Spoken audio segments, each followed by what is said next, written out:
Good evening, folks, and welcome to the 14th episode of the Soccer Scene here, where we're delighted to be joined by Jason and Noel O'Connor, and we're particularly delighted to be joined tonight by both, because both were advocating to go to the Ed Sheeran concert, but we managed to convince them otherwise for this evening, so my thanks to the lads for that. I suppose on to the action last week, Noel. The two games for Treaty United between Galway and against Cork, obviously one at home, one away over the bank holiday weekend.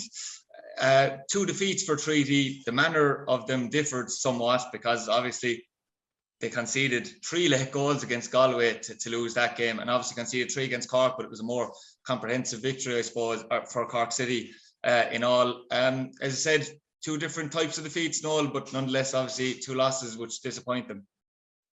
Yeah, I think they will be disappointed. Look, when you're 2-0 up and you end up, with nothing at all, it must be really difficult to take, particularly when you're at home. And, in general, the games obviously with both teams, in fairness, when we revert to last season, there wasn't a whole lot in it. I know they had the upper hand in Cork City last year across the 3 games, and that certainly has changed now with, they failed to register a score in the 2 matches and been fairly comprehensively beaten. I know we spoke a lot about the home defeat there in March. And we also know from Cork, and when I watched them, it looked not too bad, say, at half-time at 0-0, even though Cork had all the play and probably the chances as well. And then kind of 3 quick fire goals in 5 or 10 minutes and the game is over. And, we've kind of seen Cork do that in terms of when they get a 2 or 3 nil lead, they kind of stop, for want of a better word, and just play the game out and see the game out, and they did that. But I suppose from the Treaty point of view, we do know that obviously Cork and Galway have improved from last year, and we're looking to see have Treaty kicked on, and on the basis of those 2 games, there's not a lot of evidence showing that they have improved much from last year, which is probably the most disappointing thing. I suppose to look at it from another angle, Jason, the only 4 defeats that Treaty have had in the league this year have come against Cork and Galway, who you could clearly see seem to be head and shoulders above, if you look at the table anyway, above anyone else in the league. Obviously they are the league leaders. Obviously Treaty still in the playoffs in 5th position. Not too different, I suppose, or not too dissimilar to last season. So I suppose if you look at it from that perspective, it's not all doom and gloom either. Not all doom and gloom, Adrian. The table looks okay. I wouldn't agree with you there that Cork and Galway are streets ahead, and all this talk about budgets and all this nonsense that we're listening to every single week. They were competitive against Galway and DC Park for probably 30 minutes because they played 4-4-2. I said it last week. That would be a huge factor in the game. I'm not even looking at that. They were 2-0 up and lost 3-2. If you keep giving the ball to the opposition and not holding on to it, if you have the ball and you look forward and there's no options to play to, you're asking for trouble. Even look at the Cork game. Okay, the 3 goals came after the hour mark, but it was only a matter of time, Adrian. It's only a matter of time. You're giving them the ball, you're inviting them onto you. Come on, attack us. Eventually, they're going to score. They challenged Galway in DC Park when they went 4-4-2. 4-3-3 just does not work against Galway. We saw it against Waterford, 4-4-2, probably their best performance of the season, against another full-time team who have a big budget, let's say. That all goes out the window when the whistle blows, Adrian, if the organisation is right and they can compete. I don't like listening to this every week. We can't compete with Cork, Galway, Waterford. You can compete if the team is set up correctly. They weren't set up correctly. And that's my opinion. They should have targeted the Galway game, went 4-4-2, attacked them, won the game, and treated Cork then as the free hit. It didn't happen. And it's 2 defeats, and I'm sure confidence is low after it. Yeah, I know that Tommy Barrett was on a podcast yesterday evening. The Talk is Treaty podcast as well with Jamie Hickey, Jason, and he did mention that he has played 4-4-2 for 4 consecutive games, stopped it obviously against Longford. I suppose he stopped it now against the top 3 teams, and he kind of suggested that it would have been, from what I take of it anyway, that it would have been quite naive. Would you accept that it would have been quite naive against the top 2 to go 4-4-2 and leave yourselves that open as well? No, because you're not leaving yourself open. You're bringing in your wide players and making the central area clustered. where you can turn over the ball faster, Adrian. When you do turn the ball over, you have people to play into. It worked against Waterford. It worked for a half an hour against Galway. I don't believe it's naivety at all, no. Yeah, and I know, Noel, that another problem for Treaty now at the moment is, I suppose, the lack of attacking options from the start that have worked for them in recent weeks. I suppose Enda Curran being one, although I know he was maybe below par against Longford. You're obviously missing Kieran Hanlon, Joel Custrain as well, but Conor Melody's coming back into it, but was missing for a while as well. I suppose, would you accept that maybe that's another reason as to why Tommy would have been slow to go for 4-4-2? I think possibly is. I mean, look, Tommy's looking at the players a couple of times a week or whenever they're training, and he can judge their form. Like I certainly have been keen to see Conor Melody back in the team. I know it's taken a bit longer than normal. I think he'd make part of a good front two as well. And like a few weeks ago, you would have said that they had plenty of options there with Red Hanlon and Dean George and Conor Melody. And obviously they've suffered a bit there in terms of guys not being right. And look, it'll be interesting to see what he does when at least two of them are back fit. But I suppose I'm just taking on Jason's point as well, and I think it is important. And I think, if there is too much talk about, we can't compete with the top three, whatever, like the way the league is going to pan out, you're going to have one of those three that are going to win the league, and the other two are going to be in the playoffs. So at some stage, you are going to have to take them on. And I think it's important the way you address that even at this stage, because like if you don't believe that you have a chance of beating them, then, well, what's the point? And I'm sure Treaty certainly want to get into the playoffs. I mean, that's the obvious target.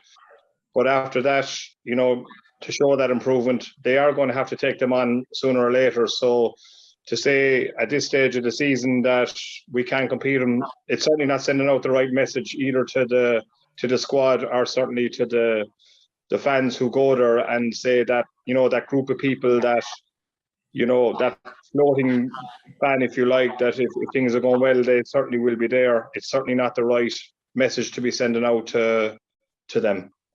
Yeah, and I know, I suppose we're sending that message to the fans. I know the message inside the dressing room, Jason, might be different from Tommy, from what he's saying to us. But I suppose I've given the alternative view of why Tommy might not have went 4-4-2 and why he might be saying those things. But I suppose fans might say, look, you were 2-0 up against Galway and competing very well with them, and were drawing 0-0 with Cork as well. So I suppose that just shows you in itself that they are well able to compete even when they're down bodies. They're well able to compete, Adrian, and Conor Melody was on the bench against Galway. So he could have started the game, I'm sure, with Dean George, and if he needed to be withdrawn, he could have been withdrawn, but it would have started the game better. It would have given a different mindset to the players. I'm sure even some of the body language of the players, Adrian, doesn't suggest to me that they're buying into this, give the opposition the ball, and we'll try to turn it over. But when you turn it over, where are they going with it? That's kind of what I'm disappointed in. But look, we're talking about getting fans in the door. You're talking about backers supporting the club. You're talking about trying to get money into the club. You've got to give a little to get a little, Adrian. And if you give a little on the pitch, by going for games, been attacking, making the games exciting, you're going to get a bit more support. People are going to come to watch a team just sit behind the ball and give it to the opposition, then sit behind the ball and give it to the opposition. I think it's a little bit disrespectful even to the players. I think the players are very competent. I think they really are, and they've proven that, at different times during the season. And don't get me wrong, it's a good season so far. I'm just disappointed in the approach, Adrian, and why it's this revert back to 4-3-3 again. When it's naive to think that it's going to work now, when it simply hasn't worked, I know, and I know that Jason Noel has been speaking about the style and maybe giving the fans something back. I suppose the only other thing, Noel, as well, that, the motto is you've managed at League of Ireland level. I know Jason has been a manager as well for a good while in his own right too. So I suppose as a manager, you're kind of caught though, aren't you, between the situation of you have fans who say they want, a style of football and the likes, but isn't football all about winning at times as well? And I suppose if they feel that's the right way to do it, then, maybe it is. I know that you'd be under pressure to win games too. It's all about the balance, I suppose. Well, it is, and it is a results business. And look, people might try to spin it differently in Treaty, but it's a results business for them as well. And people, and I obviously get asked, around the city, how the Treaty get on, or if people will see the results. Like even the most casual observer will check and say, "Oh, I see they lost," or whatever. So you certainly do want to get to win games, and look, it certainly is a results business. And I think, like from last year, it was very positive. The fact that, they beat Cork at least once, if not more, and they certainly got some good results against Galway as well. And people will remember that. And, it probably is your yardstick. And I think Jason has said it a few times. It certainly is, if you like, a free throw. And I can see his point in terms of they should treat them as a free throw. Certainly, there is a difference in the division this year, like with Cork and Galway being very, very strong, and and with the change of manager in Waterford, you would think that they'll probably bring in a few players in as well, when the window opens, and they'll certainly be quite strong. So, a more positive approach to those games, and anything you get out of them is a bonus at this stage is fine. But also, it is something that you're going to have to think about, because if Treaty do get to the playoff, the chances are they are going to cross swords with either Cork or Galway or Waterford, and you want to have maybe achieved something against them, because that was one thing that we could have said last year. They didn't fear anyone in the playoffs, and that was based on the results that they got against all the teams, and that hasn't happened this season. Yeah, absolutely. And I know, Jason, as well, that I was listening to interviews with Jason Shanahan had after the game against Cork with Tommy as well, and you touched on it as well about speaking about crowds. And obviously, Tommy was mentioned that the average attendance for Treaty is way below, your Waterfords and your Corks and your Galways at the moment. Do you truly believe, I know it's been one of the long-lasting epidemics in Limerick soccer, trying to get people into the grounds on a consistent basis, but do you truly believe it's a case of, if you produce a more attractive product on the field, or is it a case of maybe we'll say it's because it's a year old now, people have kind of, come back to the idea that senior soccer is here to stay, and the excitement might be draining that tiny bit? Well, no, Adrian, I think you have to take a different approach. I think you have to go out and create partnerships and create links in the community with the clubs, with the leagues. That hasn't happened. You've Shane Keegan in place and Tommy Barrett in place. They've been paid to do a job. They need to engage with the clubs and the leagues locally and build that fan base, not just expecting the Blue Army to start giving out more tickets to people and trying to get people to join the Blue Army. There has to be a joined up approach. We all know the problems. Tommy keeps talking about the problems. We all know the problems, but you got to find solutions. People aren't just going to walk in the gate and invest in senior soccer. People aren't going to just give up their time and come to the Marcus Field and watch a game. You got to reach out into the community. You got to build relationships, as I said, and build partnerships if you want to build a brand. And that's what Treaty need, Adrian, is a brand. I think the lack of local players in the squad as well is certainly a factor. If you go through it, there isn't too many, I suppose, players in the squad that you'd associate with local junior football or even schoolboy football, really. So that's another factor, I'm sure. And then I suppose you look at the academy, and you look at the likes of Galway and you look at Cork, and they're bringing young players through. You can see that 16, 17-year-olds starting games for Galway and Cork. That's not happening with Treaty. People will say, we're only 18 months in existence. More nonsense. The players that are in the academy were in the academy with Limerick FC. They were in the system already. And that system is still there to pick up the best players. But again, you need links. You need the right people in charge to develop these partnerships. Yeah, it certainly is the case. And Noel, Jason just touched upon the fact that I think only local bases in Limerick-based players, you have maybe just Kieran Hannon and Joel Castrain, correct me if I'm wrong on that, in the squad. We lost a few last year. Obviously, you had the likes of Clyde O'Connell, Ed McCarthy, Sean McSweeney and Ty Grine all departing. That bulked up that Limerick core to it. But we'll say, just to move on to those players, actually, in particular, it's something I did want to touch on, but this is the perfect time with Treaty having a break week. we've seen Sean McSweeney make the move to Shelburne. Noel, Ty Ryan has made the move to Bohemians. I mean, Ed McCarthy's obviously played against Treaty twice for Galway this season. You've got like Killian Bruder, but we'll just, I suppose, focus on the players that were with Treaty last year. I don't know, and I won't claim to know what the story is with Sean McSweeney. I know he hasn't been in many squads even this year. If any, it must be an injury, I'd imagine, if he hasn't been at all. I know that Ty Ryan hasn't been able to get into the Bohemian starting 11, excuse me. Very disappointing, I suppose, for Tig that he hasn't really got a look in, because bouncing off the Treaty and the fact that Bohs aren't going particularly well, he'll probably be frustrated, I'd say. He probably will. I thought it was a bit of a strange move myself by him. Look, the difference between the first division and the Premier is night and day as well, and particularly, and you know that Bohs are struggling a bit, but overall, like, they were in the FAI Cup final last year and up in the top 4 of the Premier. There's a massive difference there.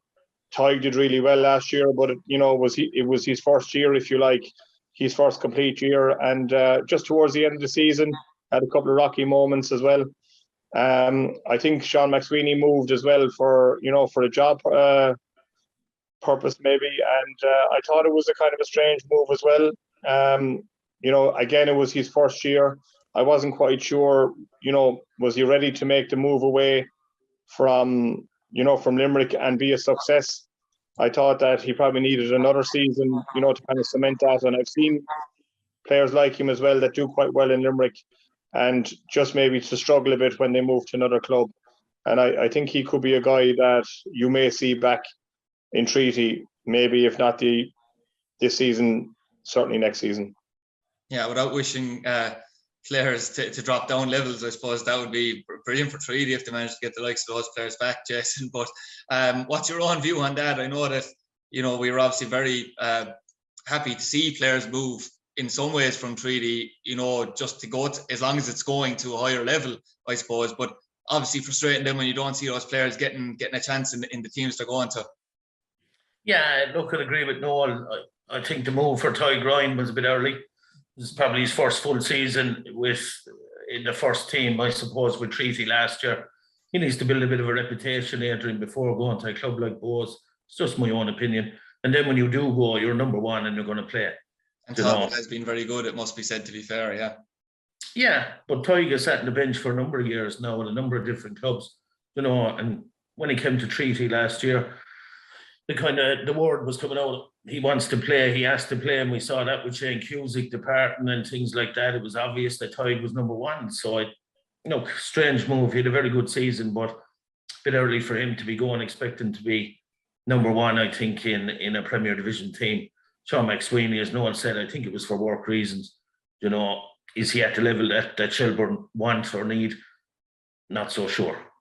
And I suppose the most concerning aspect of that was when Damien Duff talked about midfielders. He said he feels he had 4 of the best midfielders in the league, so it'd be very difficult for him to get in. I suppose to move on now as well to Treaty, we know they have a break week, Noel, this week in terms of League of Ireland action. Well needed considering the injuries they're picking up now, I suppose, to get in fresh again to the Bray game. But they do have a Munster Senior Cup semi-final to contest, which is on at 7 on Monday night at the Markets Field against Cork again. So just a week between playing them. It will be likely to be a very different Treaty team. You'd imagine the likes of Jack Gara, Colin Conroy, Martin Coughlin, Conor Wynne, the likes of those lads will all get starts in this game, particularly from what Tommy said after the Cork game.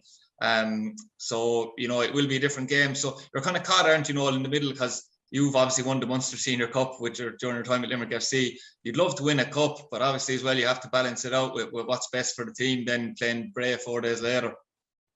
Yeah, look, it's something that they need to think about. I remember being in Cork. We won a couple of them there as well, and Cork took it seriously enough. I remember Pat Dolan saying to me, well, if we want to be the best team in Ireland, we have to be the best team in Munster first. And it certainly didn't do us any harm. Winning is a habit, and it's a beautiful cup to win. I know if the Limerick Hurlers win the Munster Championship, there could be 50,000 out of it. As far as I can see, it's the exact same competition, only for football. The trophy looks exactly the same, and it's a nice medal to win, and it's a senior medal. So, look, they're going to have a good break. They've over a week, and it's just probably what they need, and it would be a great flip for them to go and and beat Waterford in it. And it's, you know, we spoke again about the confidence that could bring, and they're one of the big three, if you like, and it'll do them no harm, and it'll be something that you can use in a few months' time if you happen to meet Waterford again in the playoffs and say, look, we were capable of beating them that day, and you can't underestimate that. Yeah, absolutely. And Jason, we don't want to fall into the trap of talking a game like this down, particularly if you want people to go to the game, I suppose, in one way. But also the fact that even though Limerick, Cork, Cove would be the big fish in a Munster Senior Cup, it's not often you'd see Limerick teams getting to even, I suppose, the finals or the semi-finals of this. So, you know, it will be important, obviously, to put on a competitive display, and just laughing as well at the throw, because I think people might actually finally see Willie Armshaw after all the times they wanted him. Surely you might see Willie Armshaw with a start on Monday as well. We might, Adrian, and we might see what's in the academy as well. You know, we hear Tommy talking about young lads and putting them on the bench and things like that. Let's see if they're progressing. Let's see what the work has been like with the under-19s, because they'll obviously be senior players next year. So let's see how far away they are. Use the game for what it's for, Adrian. We keep hearing them say we want to win every game. Go and try win the game. Yeah, absolutely. And I know that we were 3 weeks, I'd say nearly out without the Predictions League being on the show, I suppose, nearly, or 2 weeks anyway. So a lot has changed. And for me and you, Noel, a lot has changed for the worst, I must say, because it's turned into a one-horse race at the moment with Jason O'Connor 8 points ahead. I mean, we really have to rein this in. Very difficult, of course, because from now on, all he has to do is be safe in his bets nearly every week, while we'll have to go chasing, which is not ideal either. Just, I suppose, to move on to the games for this week, get quick predictions from yourselves to start with. Athlone and Cork, I know myself, I went for a Cork win here. I assume it's going to be a full house, but I'll ask both of you anyway, starting with yourself, Noel. Yeah, when was Jason O'Connor ever safe? I'm that anyway. I'll go for an away victory as well, and for the Cork bandwagon to roll on. Yeah, I don't know if Jason's going to give us a chance and go for Athlone, but anyway, go on, Jason. No, I'm certainly not, Adrian. As Noel said, I don't give too many chances and I don't play safe. It's Cork all the way, definitely. And we have the second fixture here, Bray and Waterford.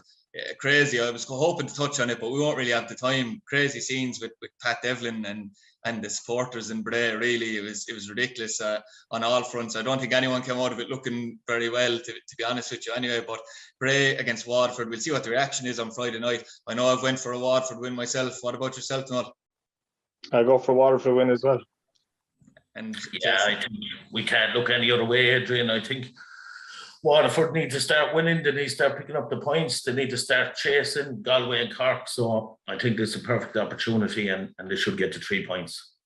Yes, and on to the third fixture now between Cove and Galway. Galway obviously riding the crest of wave, 2 big victories over Treaty and Longford over the bank holiday weekend, going into it in high confidence. Jason, I went for Galway myself. By yourself? Yes, definitely Galway. They got to keep tabs on Cork. Personally, I said at the start, I think it's Cork's league, and you know, that's why going back to the Treaty one a while ago, I would have focused on the Galway game, because I just think Cork have the quality. Bit like Shells last year, very strong at the back, and yeah, definitely a Galway win. Yeah, and Noel? Yeah, I'd have to go with a Galway win as well, and their record is quite good down there in the last couple of seasons as well, and they're certainly driving on at the moment, so I'd expect a Galway victory. And we're going to stick with Noel here now as well, and I don't know if this pattern of him talking about draws and wins for Wexford is going to continue, but they have Longford Town away. I know I've gone for a Longford win. What about yourself, Noel? Yeah, I think even though they've had a couple of poor results, I think Longford are still very good, even in Cork. Like, even though the last 4-1, it was tight enough going into the last few minutes. They were 2-1 down, and I think that they'll probably get a victory in that one. And is that a clean sweep, Jay? Is Adrian, especially at home. Longford very difficult to beat there. So yeah, home win, Longford win. So there will be absolutely no changes to the table next week, one way or the other. But anyway, thanks once again. As I said, I don't know if the lads are going to be running out now with a bag of cans to Thomond Park to watch Ed Sheeran from the outside, but we'll certainly be able to spot them, I'd say, a mile away. But my thanks once again to the lads for their time, and hopefully you'll join us next week, where we'll obviously have plenty more to discuss again on the